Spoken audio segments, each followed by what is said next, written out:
Cinema రంగంలో peak లో ఉండి నాకు పాలిటిక్స్ రావాల్సిన అవసరం లేదు. కానీ నాకేమనిపించిందంటే చదువుకున్న చదువు, విజ్ఞానం, బాధ్యత నువ్వు పొట్టి శ్రీరాములు గారి త్యాగం మీద నువ్వు జీవితాన్ని గడిపేసి, స్వాతంత్ర సమరయోధులు త్యాగం వల్ల నువ్వు జీవితాన్ని గడిపేసి నువ్వేమి తిరిగి సమాజానికి ఇవ్వనంటే నీకు కుదరదు.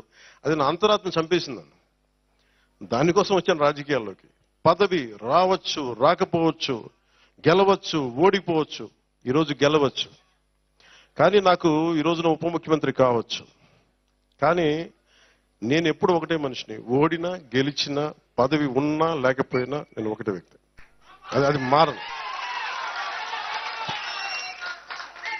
2014లో కూటమి గెలిచినప్పుడు నేనేం ఆశించలేదు. అందరి కోసం పనిచేసి పెట్టాను. రాష్ట్ర ప్రభుత్వం బాగుంటుంది, ప్రజలు బాగుంటారు అనుకున్నాను. ఆ తర్వాత మీకు పర్యావసనాలు తెలుసు. 2019లో ఒంటరిగా పోటీ చేశాం, నలిగాం, ముందుకెళ్ళాం, నిలబడ్డాం. 2024కి ఎలక్షన్ రిజల్ట్స్ వస్తా ఉన్నాయి. మీరు మాట్లాడుతున్న మైక్ ఇచ్చానా?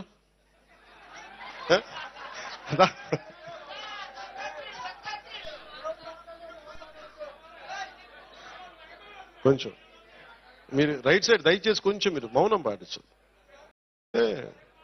మీరు మాట్లాడుకునే అడిగితే మైక్ ఇస్తాను, నేను కూడా వింటాను. మైక్ పంపించాడు ఏమన్నా?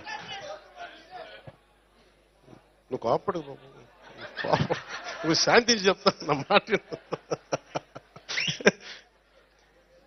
ఎంతసేపు గొడవలు పడతాం, ఎంతసేపు తిట్టుకుంటాం, ఎంతసేపు కొట్లాడుకుంటాం. అరే ప్రేమగా ఉండదు కొంతసేపు.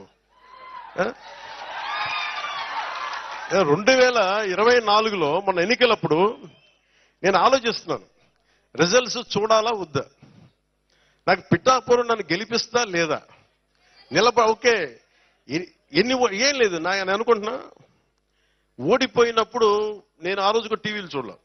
నేను ఒకటే పెట్టుకున్నా, నిజంగా ఇరిటేట్ చేస్తున్నారా ఇక్కడ, ప్లీజ్ మీరు దయచేసి మీరే, please I request you, I request you, either you stay are leave.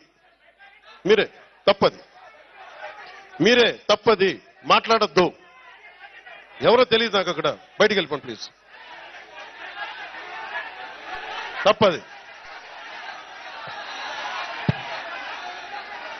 ఎవరు అక్కడ కింద పంపించేయండి బయటికి, please send them out. Okay వదిలేండి. నేను ఉన్నాను కదా, నేను సాగండి.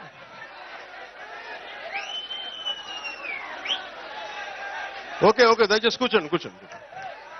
ఓకే దయచేసి కూర్చోండి. Either you maintain silence or please. Okay మా దయచేసి ఓకే వదిలేండి. 2000 నాకు రిజల్ట్స్ టీవీలో